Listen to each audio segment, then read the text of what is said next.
বিয়ের খুতবার মধ্যে ইমাম পড়ে আকুলু কওলান সাদীদা, যখন তোমরা কথা বলবা সর্বদা হক কথা বলবা। এটা বিয়ের খুতবাতে আছে না নাই? কিন্তু এটা শোনার সময় নেই। খিল দিব কখন, বাসর ঘরে যাব কখন, ওই চিন্তায় বুথ। যদি আপনি ভালো করে বুঝতেন বিয়ের খুতবায়, তাহলে খুতবার মধ্যে শিক্ষা আছে না নাই? আবার এই খুতবাকে পরিবর্তন করে এলাকার কাশপুরালে কাজী, তার নাম পাজি। এই পাজিগুলো যে আল্লাহর হাবিবের সুন্নতকে জবাই করে, বিয়েতে সাক্ষী যথেষ্ট, আবার নতুন করে ওই মেয়ের কাছে যায়, আম্মা জান আপনি বলেন কবুল, আপনি বলেন কবুল, আপনি বলেন কবুল, তখনই দড়ি দিয়ে বেঁধে ফেলে নাকি সম্পূর্ণ না জায়েজ খাস। একজন মহিলার কণ্ঠস্বর পর্দার অন্তর্ভুক্ত, ঠিক না ঠিক? আল্লাহ বলে না কুলনা কাওলাম মারুফা, ও মহিলারা যখন কথা বলবা অত্যন্ত আদল করে কথা বলবা, অত্যন্ত সাবধান করে কথা বলবা। ইমাম শাফঈ রাহমাতুল্লাহ আলাইহি কিতাব লিখেছেন কিতাবুল মানে মা, মানে সকল কিতাবের নির্দেশ বলা হয় কিতাবুল কে। তিনি ওই আয়াতের ব্যাখ্যা করেছেন ওয়াল্লাযীনা হুম লিফুরুজিহিম হাফিযুন। তিনি এই আয়াতের ব্যাখ্যায় বলেন মহিলাদের কণ্ঠস্বর পর্দার অন্তর্ভুক্ত, মহিলাদের কণ্ঠস্বর লজ্জাস্থানের অন্তর্ভুক্ত। এই জন্য বিনা কারণে কণ্ঠের ব্যবহার করা যাবে না। এই জন্য পরপুরুষের সামনে যখন কথা বলবে তখন খুব কর্কশ করে কথা বলবে। তোমার স্বামী বাড়িতে নাই, তোমার স্বামীকে খোঁজ করার জন্য এসেছে, তখন তুমি তার সাথে মিষ্টি কণ্ঠে কথা বলো না, তার সাথে কঠিন কণ্ঠে কথা বলো। কারণ তুমি যদি মিষ্টি কণ্ঠে কথা বলো, ওই লোকটার মধ্যে জেনার জীবাণু ঢুকে যেতে পারে। কত কার্টেসিয়াস ইসলাম, কত কার্টেসিয়াস রিলিজন! ইসলামের মতো এত ভদ্র, এত সভ্য ধর্ম অন্য কোনো পৃথিবীতে অন্য কোনো ধর্ম নাই, ঠিক না ঠিক? এ কথা শুধু আমরাই বলি নেই, এ কথাটি শরৎচন্দ্র চট্টোপাধ্যায় তার বইতে তিনি উল্লেখ করেছেন। আমার কাছে যত ধর্ম আছে, ইসলাম হলো সজীব আর নির্মল ধর্ম। আমার কাছে যত মানুষ রয়েছে, মুহাম্মদ রাসূলুল্লাহ এই পৃথিবীর সর্বশ্রেষ্ঠ মানুষ। জোরে বলেন না সুবহানাল্লাহ। স্বীকৃত কাফেররা এটা স্বীকার করেছে। আল্লাহ আমাদের বুঝবার তৌফিক দান করুক।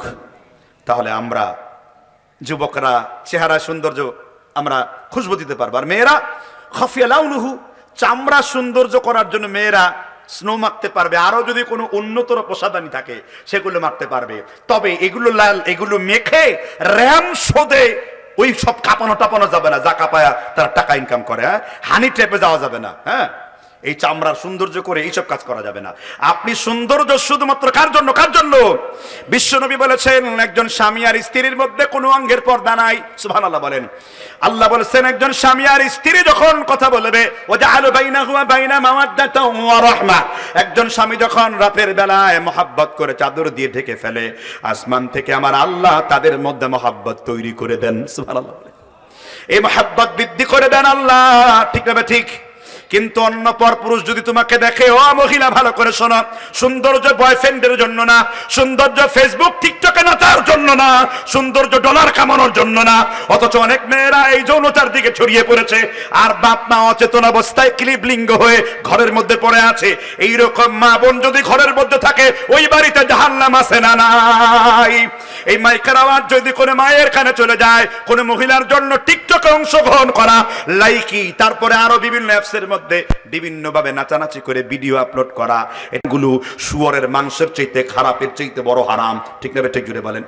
কোনো পার্থক্য নেই, কোনো পার্থক্য নেই। নিষিদ্ধ পল্লীর নারীর ইনকাম আর এদের ইনকাম একই। পার্থক্য হলো একটা হলো সরাসরি প্রস্টিটিউট, আর এগুলো হলো সেমি প্রস্টিটিউট, মানে প্রায় প্রস্টিটিউটের কাছাকাছি, যে জনগণকে পিট পেট দেখায়। লজ্জা করে না? শরম করে না? তোমার এত নির্লজ্জ কেন? তোমার বোন কি পাবলিক টয়লেট নাকি বাবা? তোমার বোন হলো, গাইরত থাকতে হবে। অনেক পুরুষের গাইরত নাই, এখানে অনেক ভাইদেরও গাইরত নাই। তোমার বোন বেপরদা হয়ে বের হয়েছে, ভাই হিসেবে তোমার জন্য ফরজ হলো বোনকে শাসন করা, বোনকে সিরাতে মুস্তাকিমে পথ দেখিয়ে দেওয়া। বিশ্বনবী হাদিস বলেছেন আল মারউ আওরাত, মহিলা হলো গোপন বস্তু, মহিলা হলো ঢেকে থাকার বস্তু। মহিলার সব কিছু গোপন থাকবে, মহিলার চেহারা গোপন থাকবে, মহিলাদের কণ্ঠ গোপন থাকবে, মহিলার সব কিছু গোপন থাকতে হবে, ঠিক না ঠিক? শুধু প্রকাশ থাকবে স্বামীর কাছে। তাহলে সৌন্দর্য বর্ধনের জন্য ছেলেরা কিন্তু fair and lovely, black and ugly এটা দেওয়া যাবে না। কেন? হ্যাঁ, চেহারার মধ্যে প্রচন্ড শীতে বাঙ্গি ফাটা ধরেছে, ময়শ্চারাইজ পড়েছে, আপনি সেটা দিয়েছেন, ওষুধ হিসেবে দিয়েছেন, সেটা ভিন্ন কথা। আর কাল্লু শেঠ, তুমি সুনো মাখলেও সুন্দর হবে না। এত সৌন্দর্য দিয়ে করো কি? সৌন্দর্য তো আল্লাহ চান না, ঠিক না ঠিক? মুসলিম শরীফের 1392 নম্বর হাদিস, আমার বিশ্বনবী বলেছেন, আন আবি হুরায়রা রাদিয়াল্লাহু আনহু قال قال رسول الله, যেগুলো দরুদ পড়ে নেই হদ্দ পাজি সবগুলা, قال رسول الله, একবার পড়বেন অন্তত সাল্লাল্লাহু, একবার দরুদ পড়লে কত নেকি হবে? ওই 10 নিয়ে বস করে বসে থাকুন। যারা 10 বলেছেন এর বেশি পাবেন না, কিন্তু মুসলিম শরীফ ভিন্ন কথা বলছে, কুল্লু আমাল ইবনে আদম দাআফ হাসানাতু আশরি আমসালিহা ইলা 700 দিফিন। আদম সন্তানের নেক আমলকে আল্লাহ 10 গুণ থেকে বাড়াতে বাড়াতে 700 গুণ পর্যন্ত বাড়ায়া দেন। আল্লাহর দরবারে নেকি কি কম আছে? এই জন্য নেকির কিতাব পড়া কি ফাজাল টাজাল কি জন্য পড়ে? নেকির কিতাব, এত নেকি তো দরকার নেই, ওই নেকির প্রমাণ থাকতে হবে মুহাম্মদ সাল্লাল্লাহু আলাইহি ওয়াসাল্লাম থেকে। ঠিক না ঠিক করে বলেন, মান আমিলা আমালান লাইসা আলাইহি আমরুনা ফাহুয়া রাদ্দুন, যে আমল আমি রাসূল দেই নাই এমন আমল যদি তুমি করো, এই আমল বাতিল। অর্থাৎ আমল নিতে হবে আল্লাহর রাসূল থেকে, ঈমান ইসলাম নিতে হবে সাহাবীদের থেকে, ঈমান ইসলাম নিতে হবে সলফে সালিহিনদের থেকে, ঈমান ইসলাম নিতে হবে পূর্ববর্তী আলেমদের কাছ থেকে। মাহিয়া সালাফিয়া, এবার সালাফি কাকে বলে? সালাফি কাকে বলে? সাবিকুনাল আউয়ালুন মিনাল মুহাজিরিন ওয়াল আনসার, পূর্ববর্তীরা হলো অগ্রবর্তী, আর পূর্ববর্তী হলো সাহাবীদের জামাত, তাবিঈর জামাত, তাবেঈর জামাত, আর এদেরকে যারা নিঃশর্ত অনুসরণ করে চলেছে এই জামাতকে বলা হয় সালাফি। অর্থাৎ পূর্ববর্তী আবু হানিফা সালাফি, মালিক সালাফি, শাফিঈ সালাফি, হাম্বলি সালাফি, ইমাম বুখারী সালাফি, ইবনুল মুবারক সালাফি। ঠিক না ঠিক এটা বলেন? আমরা পূর্ববর্তীদের আকীদা ঈমান আমল নেব। ঠিক না ঠিক? একটা পয়েন্টেই কয়টা বাজে? অনেক আলোচনা হয়ে গেছে। ঠিক না ঠিক? একটা পয়েন্টের উপরে। আচ্ছা, না আমাকে তো মানে টাইমের ক্লাসিফিকেশন ভেদে কথা বলতে হবে। তাহলে এই প্রথম পয়েন্ট থেকে আমরা শিখলাম, আমরা কোনোতেই মহিলাদের সৌন্দর্য সম্পর্কে জানলাম, আমরা কোনোতেই ইহুদি খ্রিস্টানদের অনুসরণ করে চলবো না। ঠিক না ঠিক? আমরা বাজারে বসি, এক হাতের মধ্যে বাম হাতে চায়ের কাপ নেই। এই যে অনেক অনেক যুবক ছেলেরা দাড়িগুলো ইহুদি খ্রিস্টানদের মতো রাখে, যেগুলো দাড়ি কেটেছে সবগুলো ইহুদিদের দালাল। এই কষ্ট আপনি হার্ড হতে পারেন, মনে যে হুজুর মনে হয় আমাদেরকে ডাম্পিং করে কথা বলছে। না, কারণ দাড়ি একটা সৌন্দর্য ইসলামের। ঠিক না ঠিক? ডক্টর উইলিয়াম রোজবেলি বলেছেন, if anybody who cut the beard, কোনো ব্যক্তি যদি তার দাড়ি কাটে, it is the cause for the sexlessness, এটা হলো যৌন দুর্বলতার কারণ। কাজেই আমেরিকান আর মডার্ন হার্বাল আর কলকাতা হার্বাল খেয়ে আপনি যৌবন ফিরে পাবেন না। যতবার দাড়িতে খোর মারছেন ততবার আপনি শেষ। এর মধ্যে যৌবনও শেষ, জীবনও শেষ। এবার বউ করে পরকিয়া, কারণ খুঁজে বের করতে পারে না। তো ঠিক না ঠিক বলেন? এত বেশি পর্নোগ্রাফি দেখেছে, নিজের যৌবন শেষ করে ফেলেছে। এই জন্য আলেমরা একাধিক বিয়ে করে, একাধিক বিয়েকে অত্যন্ত উত্তম মনে করে। একাধিক বিয়ের জন্য এখন তো আবার ঈদের দিন চলছে, প্রত্যেক দিন পুরুষের জন্য সানরাইজ। কারণ হাইকোর্ট নাকি ওই যে আইন সেটা কি করে দিয়েছে, অনুমতি লাগবে না। সুবহানাল্লাহ, এটা ভালো হয়েছে। এটা আসলে এটা কোরআনের আইনই ছিল। ঠিক না ঠিক? কিন্তু এটাকে কঠিন করবেন না। কিন্তু একাধিক বিয়ের ওয়াজ যেমন মজা লাগে, কিন্তু একাধিক বিয়ের সমতা বিধান করার বক্তব্য শুনতে কিন্তু মজা লাগে না। অর্থাৎ একটা নিয়েছে আর একটা নেয় না। আল্লাহকে লান তাদিলু, তোমরা কোনোদিন সমতা বিধান করতে পারবে না। কখনো ভালোবাসায় কোনোদিন সমতা বিধান করা যায় না, তবে হকের ক্ষেত্রে সমতা বিধান করতে হবে। কিরকম? এক বউকে আপনি সব থেকে দামি শাড়ি দিয়েছেন, এক বউকে আপনি নাকফুল হিসেবে ডায়মন্ডের সব থেকে দামি নাকফুলটা দিয়েছেন, দ্বিতীয় বউ থাকলে তাকে ওইটা দিতে হবে। এটা হক। ঠিক না ঠিক? নাহলে একদিকে ঝুঁকে উঠবেন। এই জন্য সব থেকে নিরাপদ হলো একটি বিয়ের মধ্যেই পরিতৃপ্তি খুঁজে নেওয়া, স্যাটিসফ্যাকশন খুঁজে নেওয়া, এতে ভেজাল কম হবে। ঠিক না ঠিক? আর বাংলাদেশের এনভায়রনমেন্টে তো আরবদের মতো না। আরবের মেয়েরা তো তৌহিদবাদী, আরবের মেয়েরা সুন্নতের জ্ঞান আছে।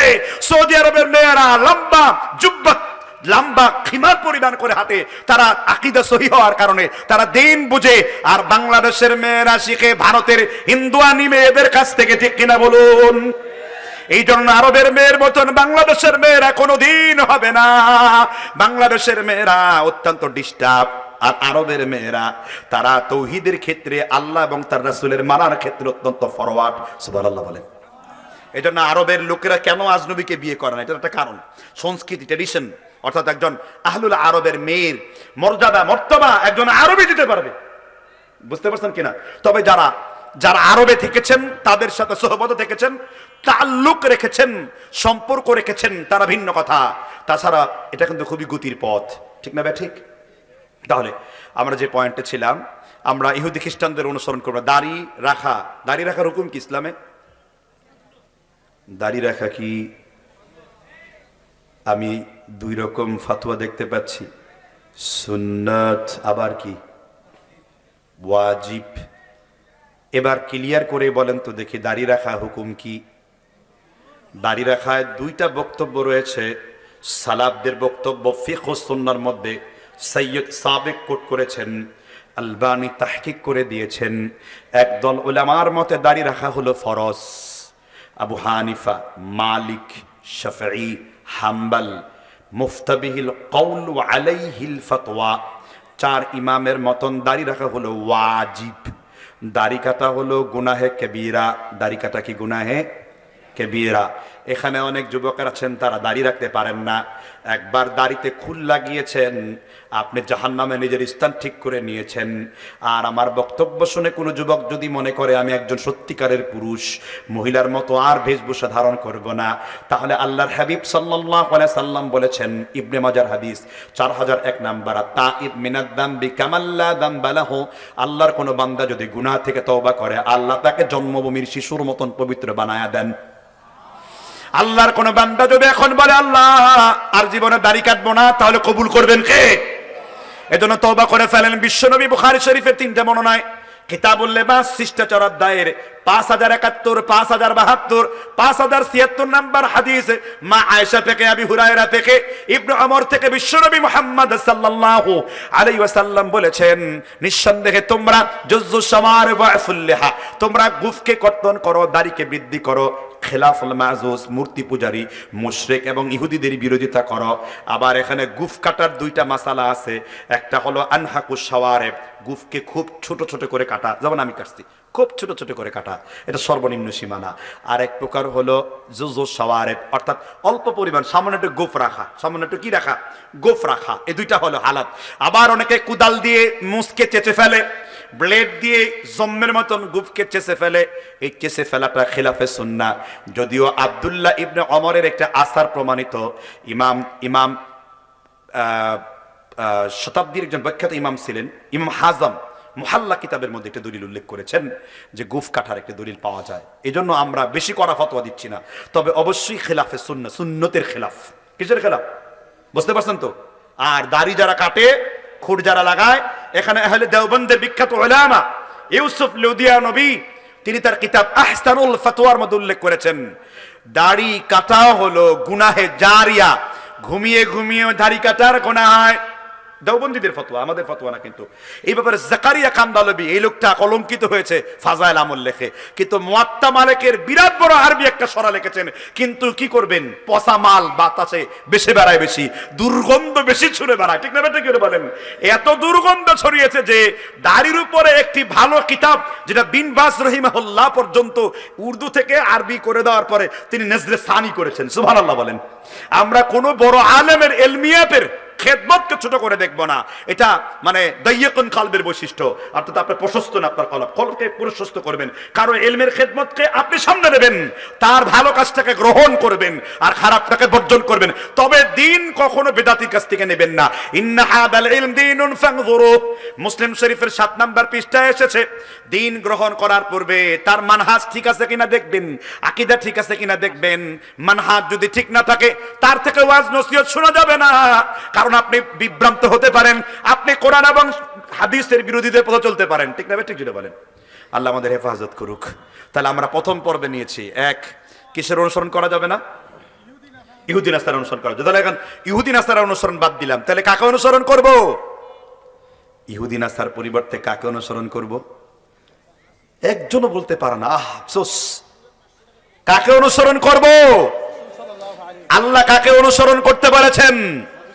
তুমি হাঁটলে তোমাকে সাধারণ মানুষ বলা হয়, আর আমার নবী রাস্তা দিয়ে হেঁটে গেলে মা আয়েশা বলেছেন হাইয়াল কুরআন কুলুবুল কুরআন, যেন আমার নবী হলো কোরআনের জীবন্ত কিংবদন্তি, তাকে দেখলে 30 পারা কোরআন মনে হতো। আখলাকুন নবী 153 পৃষ্ঠায় এই আসারটি দ্রষ্টব্য মা আয়েশার। খুব কষ্ট হচ্ছে নাকি?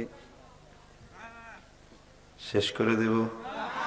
ও না, সারা রাত্র ওয়াজ করলো গয়া একটু চলুক, তাই না? আমাদের সর্বক্ষেত্রে অনুকরণীয় হলেন মুহাম্মদ। এই মুহাম্মদের উম্মতদের এত আওয়াজ কম কেন? বিশ্বাস সন্দেহ লাগে। এই সনাতন আসছেন নাকি, ইসকনের লোক আসছে নাকি এখানে? তাহলে বলেন মুহাম্মদ। আর আমার জাতীয় কবি মোহাম্মদ মোহাম্মদ লিখতেই কত চমৎকার কবিতা বানিয়েছেন।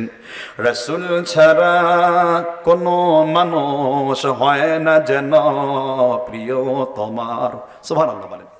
রাসূল ছাড়া কোন মানুষ হয় না যেন প্রিয় তোমার। আর আল্লাহ বলেন ওয়া মা আতাকুমুর রাসূলু ফাখুযুহু ওয়া মা নাহাকুম আনহু ফান্তাহু। সূরা হাশর 7 নম্বর আয়াত। তোমার রাসূল তোমাদেরকে যা দিয়েছেন তোমরা তা গ্রহণ করো, তোমার রাসূল তোমাদেরকে যা নিষেধ করেছেন তোমরা তা বর্জন করো। আল্লাহ তাআলা অন্য কোন নবীকে তার সিফাতি নাম ব্যবহার করেন নাই। তিনজন নবীকে আল্লাহ তাআলা তার সিফাতি নাম দিয়েছেন। এর মধ্যে একজন হলো সাইয়্যিদনা ইসমাঈল আলাইহিস সালাম। ইসমাঈল আলাইহিস সালামকে আল্লাহ কি বলেছেন বলেন তো? আল্লাহর নাম কয়টা বলেন? একজন লোক তৌহিদ ঠিক নাই, মানে আল্লাহকে একটা লোক চিনে না। আল্লাহর নাম কয়টা? 99টা নাম কেউ মুখস্থ না, কেউ যদি অনুধাবন করতে পারে 99টা নাম দিয়ে আল্লাহকে চিনতে পারে, বিশ্বনবী বলেছেন ওয়াজাবাত লাহুল জান্নাহ, তার জন্য আমার আল্লাহ জান্নাতকে ওয়াজিব করে দেন। আল্লাহর 99টা নাম সম্পর্কে আল্লাহ বলেন লিল্লাহিল আসমাউল হুসনা ফাদউহু বিহা। আল্লাহর রয়েছে সুন্দর সুন্দর নাম, তোমরা সেই নাম দিয়ে আল্লাহকে ডাকো। আল্লাহর রয়েছে সুন্দর সুন্দর নাম, ঠিক না ঠিক জুড়ে বলেন। আল্লাহর একটা নাম হলো হালিম। আল্লাহর একটা নাম কি? হালিম। এবার বলেন তো কোরআনে কাকে আল্লাহ হালিম বলেছেন? রব্বি হাবলি মিনাস সালিহিন ফাবাশশারনাহু বিগুলামিন আলিম। আল্লাহ তাআলা হালিম নাম ইসমাঈলের ক্ষেত্রে দিয়েছেন, সুবহানাল্লাহ বলেন। আরেকজন নবীকে আল্লাহ তাআলা তার নাম ব্যবহার করেছেন, তার নাম হলো ইয়াহইয়া। তার নাম কি? ইয়াহইয়া। জাকারিয়া আলাইহিস সালাম 80 বছরের বেশি, প্রায় 94 বছর বয়স। তাফসিরে দুররে মনসুরে এসেছে। আর আব্দুর রহমান সাদি উল্লেখ করেছেন জাকারিয়া আলাইহিস সালামের 90 বছর বয়স, তার সন্তান নাই। 90-94 বছর বয়স। আর তার স্ত্রী ইউহান্না, gospel of the John Bible 14 নম্বর পারায় উল্লেখ করা আছে। আবার এই হাদিসটি ইবনে জারির তাবারি সহিহ বলে উল্লেখ করেছেন, কিন্তু এটা বাইবেলে উল্লেখ আছে। সুবহানাল্লাহ বলেন। কি উল্লেখ করেছে? জাকারিয়া আলাইহিস সালামের চুল দাড়ি পেকে গিয়েছে, আল্লাহর কাছে দোয়া করছে, ও আল্লাহ ইন্নী ওয়াহলাল আযমু মিন্নী ওয়াশতাআলা আর-রাসু শাইবা ওয়া লাম আকুন বিদুআইকা রাব্বি শাকিয়া। আল্লাহ আমার চুল পেকে গিয়েছে, দাড়ি পেকে গিয়েছে, আমার হাড্ডিগুলো দুর্বল হয়ে গেছে, আল্লাহ আমার একটা পুত্র সন্তান দাও।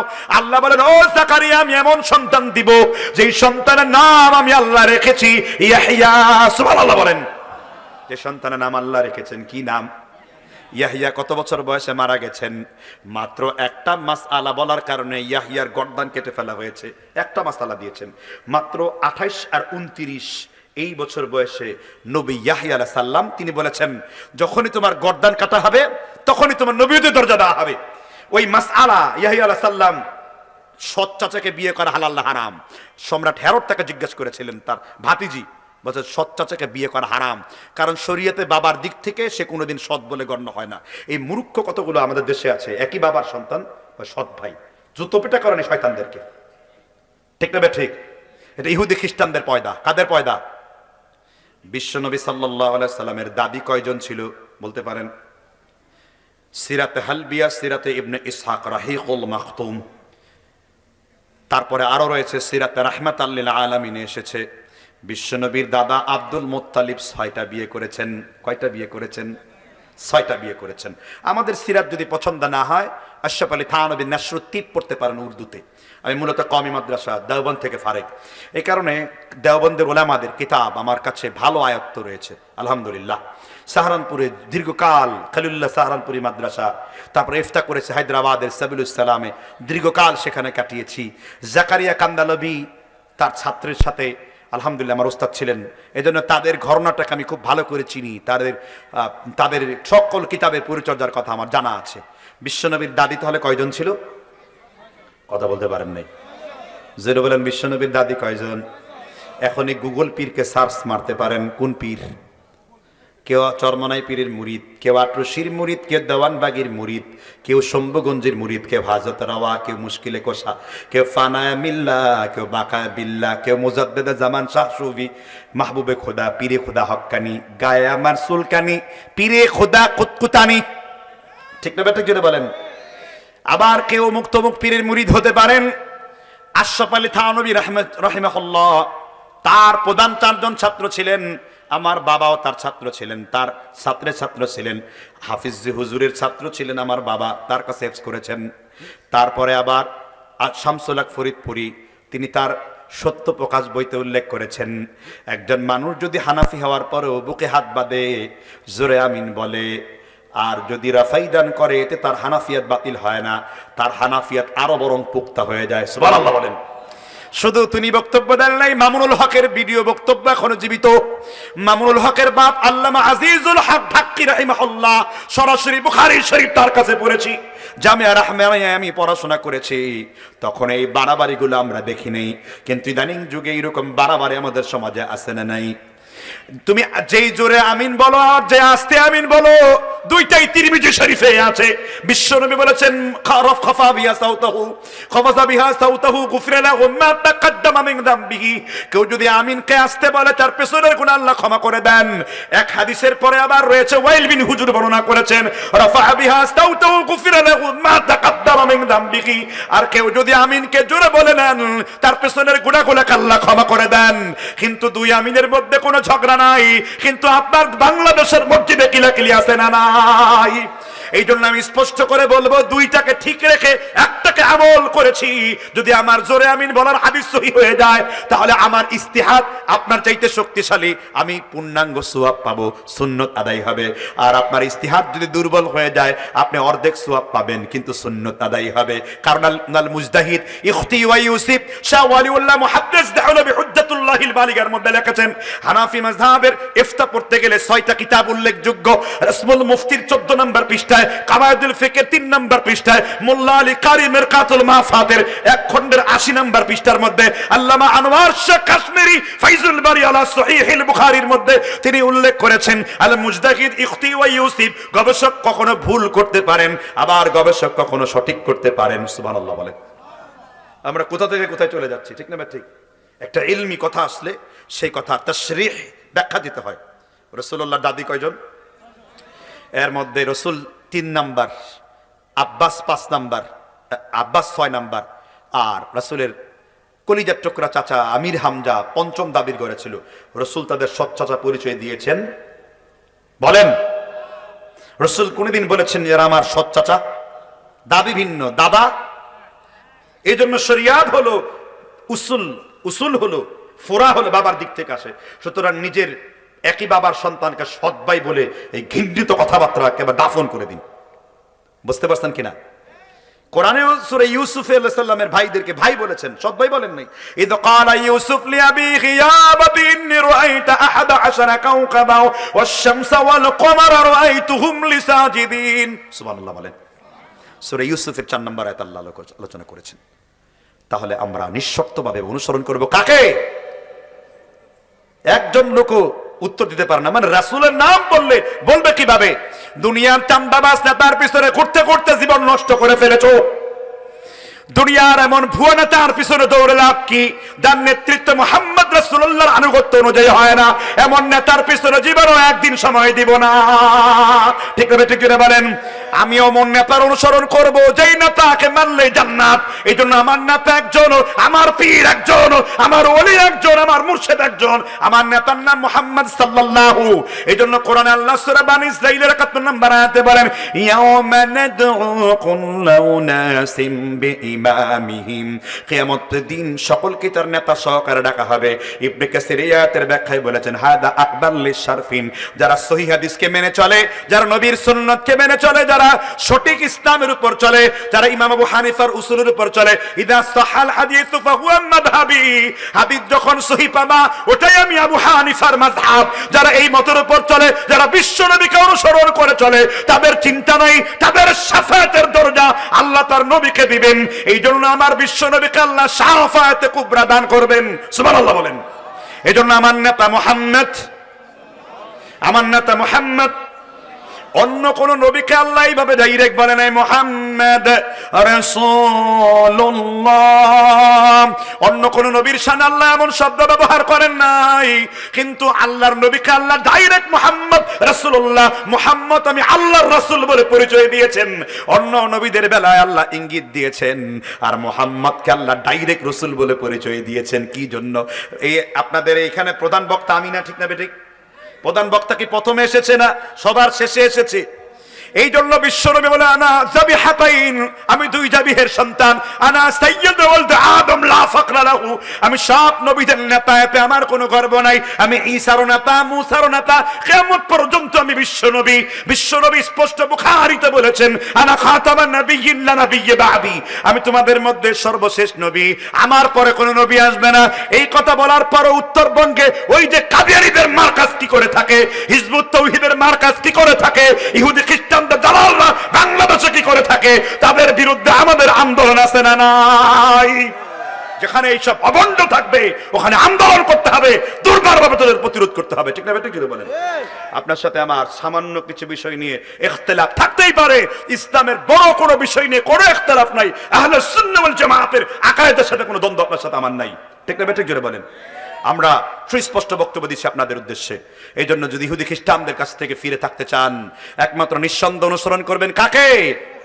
এই জন্য আল্লাহ সূরাতুল আহজাবের 21 নম্বর আয়াতে বলেছেন লাকাদ কানা লাকুম ফি রাসূলিল্লাহি উসওয়াতুন হাসানা, একজন মাত্র নবীকে তোমাদের জন্য উসওয়ায়ে হাসানা বানালাম। বিশ্ব নবীর সাথে আল্লাহর রাসূলের সাথে সাধারণ একজন মানুষের মধ্যে পার্থক্য আছে না নাই? কি পার্থক্য আছে বলেন তো? প্রথম হলো ওহীর পার্থক্য আছে। আল্লাহর রাসূল বাশার, কোনো সন্দেহ নাই, বাশার মানে মানুষ। তবে রাসূল হলেন বেমেথাল বাশার। আল্লাহর হাবিব আঙ্গুল উঁচু করলে চাপ আকাশের উপর থাকে, আরেক টুকরা জমিনে পড়ে, সুবহানাল্লাহ বলেন। এই জন্য আবার এই দেশের নেতারা আঙ্গুল উঁচু করলে 3,30 লাখের ভাষণ হয়ে যায়, 3 লাখ শহীদ হয়ে যায়, 30 লাখ। এটা হলো আল্লাহর নবীর আঙ্গুল আর তোর দুনিয়ার নেতাদের আঙ্গুলের পার্থক্য, ঠিক না? ঠিক জুড়ে বলেন। আল্লাহর নবী নামাজে যখন দাঁড়াতেন, কোরআন যখন তেলাওয়াত করতেন, সাহাবী বিশ্ব নবীর খাদেমের নাম কি? একজনও বলতে পারলেন না। বিশ্বনবীর খাদেম ছিলেন আনাস ইবনে মালিক রাদিয়াল্লাহু আনহু। তিনি তার চাচা নজর বিন মালিককে বলেছেন, ও আমার চাচা, আপনি আমাকে বিশ্বনবীর দরবার থেকে নিতে গিয়েছেন, কিন্তু 12 বছর এই লোকটার খেদমত করেছি, কিন্তু জীবনে কোনোদিন তার আচরণ দিয়ে আমারে কোনোদিন কষ্ট দেয় নাই। এমন নবীকে আমি অনুসরণ করে চলেছি যার ঘামগুলাকেও অন্যান্য ব্যক্তিরা আতর বানিয়েছে। আমি যেই পিতার, যেই চাচার ভাতিজা, আমি সেই পিতা চাচার সম্মান দিয়ে বলেছি, আমার জীবনের বদলতে যদি আমার রাসূলের দরবার থেকে নিতে আসেন, কিয়ামত পর্যন্ত নিতে পারবেন না। আনাস বিন মালিক বলেন, দিনটা ছিল সোমবার। আল্লাহর নবী যখন ফজরের নামাজের পূর্বের দিন আশার নামাজ পড়লেন, আমরা বিশ্ব নবীর ঠোঁটের দিকে তাকালাম, মনে হলো ফা ইন্নাহা তুরকুল কুরআন, আল্লাহর নবীর কোরআন তেলাওয়াত দেখে মনে হলো যেন কোরআনের দুইটা ঠোঁট না, এটা যেন কোরআনের রাস্তা হয়ে গেছে। আপনি কোরআন তেলাওয়াত করলে কোরআনের রাস্তা হয় না, আমার নবী কোরআন তেলাওয়াত করলে তার ঠোঁটগুলা কোরআনের রাস্তা হয়ে যায়। আল্লাহর নবী যখন মৃত্যুবরণ করলেন, কার কোলে বলেন তো দেখি? ইন্নাহু লা বাইনা হাকিনাতি ওয়া দাকিনাতি ফালা উকরিহু সিদ্দাত। মা আয়েশা বলেছেন, বিশ্বনবী আমার কোলে মাথা রেখেই মৃত্যুবরণ করেছেন। বিশ্বনবী যখন মৃত্যুবরণ করেন, আনাস ইবনে মালিক বলেন, আমরা আল্লাহর হাবিবের চেহারার দিকে তাকালাম, বিশ্বনবীর চেহারা দেখে মনে হলো ওরাকাতুন মুসহাফ, ওরাকাতুন মুসহাফ, ওরাকাতুন মুসহাফ। কোরআনের পৃষ্ঠাগুলো যেমন দেখলে চকচক জল করে, আমার বিশ্বনবীর আবকাওয়ালা আদাত সারা পা বা সারা চুলের গোড়া থেকে পায়ের গোড়ালি পর্যন্ত যেন চকচক করছিল, উজ্জ্বল হয়ে গিয়েছিল। বিশ্বনবীর চেহারাটা কোরআনের পাতার মতন হয়ে গিয়েছিল। এমন আমরা বিশ্বনবীকে পেয়েছি, সেই নবীকে অনুসরণ করতে কোনো ত্রুটি নাই। আল্লাহর নবী বলেছেন, দাম্মাস সাবাবাতা ওয়াল উস্তা, বুখারী শরীফের 6020 নম্বর হাদিস, যেই ব্যক্তি আমি নবীকে অনুসরণ করে চলবে, চলার ক্ষেত্রে, খাওয়ার ক্ষেত্রে, পানাহারের ক্ষেত্রে, জিহাদের ক্ষেত্রে, তরবারির ক্ষেত্রে, খেলাফতের ক্ষেত্রে, আন্দোলনের ক্ষেত্রে, অন্যায়ের প্রতিবাদের ক্ষেত্রে, দাম্মাস সাবাবাতা ওয়াল উস্তা, এই দুই আঙ্গুল যেই রকম কাছাকাছি তোমার বিশ্বনবী, আর তুমি এই রকম কাছাকাছি জান্নাতুল ফেরদাউসে থাকবা। আপনি এত মর্যাদাপূর্ণ একজন রাসূলকে পেয়েছেন, ঠিক না? ঠিক। খুব কষ্ট লাগতেছে, বক্তব্য শেষ করলেই ভালো হয়। রাত্র 12টা বেজে গিয়েছে না? আহ, একটা এবার দ্বিতীয় আলামতে চলে যাব। তাহলে নিঃশর্ত মানবেন কাকে? দ্বিতীয় হলো, বর্তমান যুব সমাজ নষ্ট হয়ে যাওয়ার দ্বিতীয় কারণ হলো জাওয়ালের ব্যবহার, জাওয়ালের ইস্তেমাল। জাওয়ালুন মানে কি? মাদ্রাসার ছাত্র, জাওয়াল কি? জাওয়ালুন। আর হাতিফ মানে কি? হাতিফ, হাতিফ মানে হলো টেলিফোন। এই যে ল্যান্ড ফোন গুলো যে আছে,